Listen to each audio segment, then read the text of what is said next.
नमस्कार दर्शक बंधु आज आप निर्वाचन को नहीं गोटे बहुत बड़ अपडेट नहीं आछि किछि दिन पर निर्वाचन रिजल्ट आसीजिवो जहाँकि जून 4 तारिख में निर्वाचन रिजल्ट आसीजिवो सेथिपई आशायी प्रार्थी और जनता मानक मध्य उत्साह जारी रही। आज आपने वीडियो माध्यम जानीपारे जे पश्चिम ओडिशा रे क्यों पार्टी केते सीट रे जितबार संभावना रही जहाँकि किछि न्यूज चैनल रिपोर्ट एवं लोकंक मतामत को नहीं गोटे पूर्वानुमान कर प्रकृत किए जितब तो आपंकर 4 तारिख पर जहाँकि आपंकर निर्वाचन रिजल्ट आसिला पर आप समस्ते जानीपारे। चलते देखा एने कौन अपडेट रही। प्रथम देखो पश्चिम ओडिशा रे 5टी लोकसभा सीट रही जहाँकि आपंकर बलांगीर कलाहांडी बरगढ़ संबलपुर और सुंदरगढ़ रही। देखो ये 5टी लोकसभा आसन में 2019 निर्वाचन में सबु सीट बीजेपी हाथ को जाता जहाँकि सबु सीट बीजेपी जीति जाते 2024 निर्वाचन में किंतु किसी परिवर्तन होबार संभावना रही। पश्चिम ओडिशा रे बीजेपी लहर थिले मध्य किछि परिवर्तन होबार संभावना रही जहाँकि कहुचे जे आगुरी जो बीजेपी 5टी सीट नहीं जाऊला एथर बीजेपी किंबा कांग्रेस गोटे सीट नेबार संभावना रही। एत थिला पश्चिम ओडिशा लोकसभा आसन को नहीं विधानसभा आसन को नहीं कौन अपडेट अच्छी देखो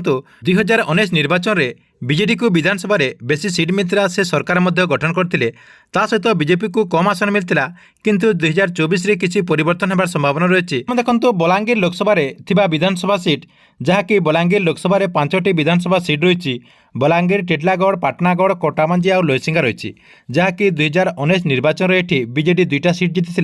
एवं कांग्रेस 2टा एवं बीजेपी गोटे सीट रे संतुष्ट होता। एथर किंतु 2024 रे बलांगीर किसी परिवर्तन होबार संभावना रही जहाँकि कहुचे एथर बीजेपी को 3टा सीट एवं कांग्रेस को गोटे सीट एवं बीजेपी को गोटे सीट मिलबार संभावना रही। नेक्स्ट देखो सोनपुर लोकसभा आसन को नहीं सोनपुर लोकसभा 2टा आपंकर विधानसभा सीट रही जहाँकि गोटे रही सोनपुर एवं आउ गोटे रही बीरमहाराजपुर। आपंकर 2019 निर्वाचन को देखिए जदि ये 2टा सीट आपंकर बीजेडी हाथ को जाता एवं किंतु 2024 रे किसी परिवर्तन होबार संभावना रही जहाँकि गोटे बीजेपी को एवं आउ गोटे बीजेडी को जीवार संभावना रही। सहित आपंकर नेक्स्ट देखो कलाहांडी लोकसभा विधानसभा सीट कलाहांडी लोकसभा आपंकर 5टी विधानसभा सीट रही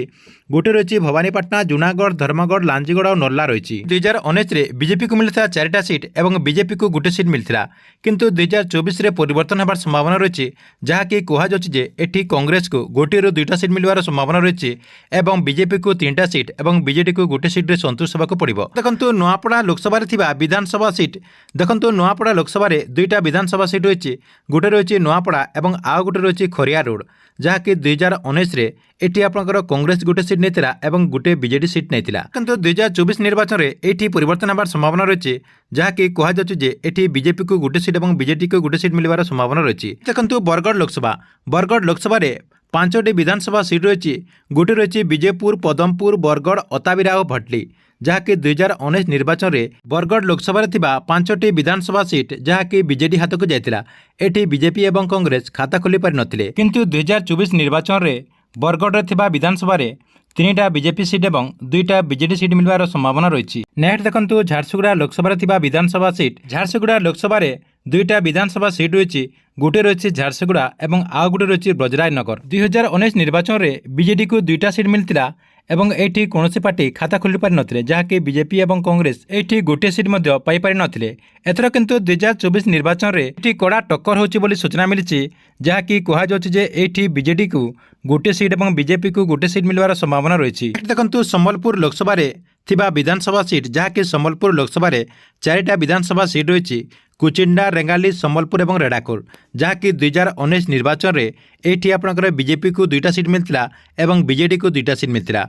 किंतु 2024 निर्वाचन में ये परिवर्तन होबार संभावना रही जहाँकि ये बीजेपी को 3टा सीट एवं बीजेडी को गोटे सीट मिलवार संभावना रही। शेष रही सुंदरगढ़ लोकसभा आसन में विधानसभा सीट सुंदरगढ़ लोकसभा आसन में विधानसभा सीट रही 6टा विधानसभा सीट रही प्रथम रही बणाई रघुनाथपाली तलसरा रायरंगपुर सुंदरगढ़ और राउरकेला। 2019 निर्वाचन में ये बीजेडी को 3टा सीट मिलता आउ बीजेपी को गोटे सीट मिलता सहित कांग्रेस को गोटे मिलता एवं सीएमएम को गोटे मिलता किंतु 2024 निर्वाचन में ये परिवर्तन होबार संभावना रही जहाँकि कहुचे